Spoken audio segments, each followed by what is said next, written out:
Welcome to Penrose Learning, where we make understanding easy. You start by confirming compatibility and fetching the proper driver. This avoids conflicts.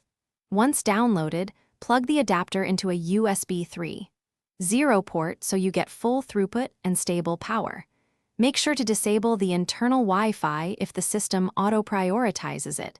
That prevents interface switching. Also note the adapter model and MAC address in case you must register the device with a network or router. This step speeds later steps and prevents authentication issues. You now install the driver and any vendor utility. Run installers as administrator so drivers register system-wide.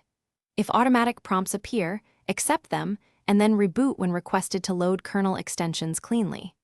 Once restarted, open the OS network settings or the adapter app, scan for SSIDs, and choose the correct network. Make sure you select the right security type and enter the password exactly. Prefer a 5 GHz network when available for lower interference and higher speeds. You finish by confirming IP assignment and testing connectivity. Use ping or a browser to validate. If performance is weak, adjust channel or transmit power in the adapter utility or reposition the dongle for a clearer line of sight.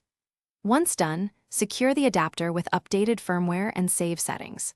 If things go wrong, replug the adapter, reinstall drivers, and check router side settings such as MAC filtering or exhausted DHCP leases. These fixes solve most connectivity problems.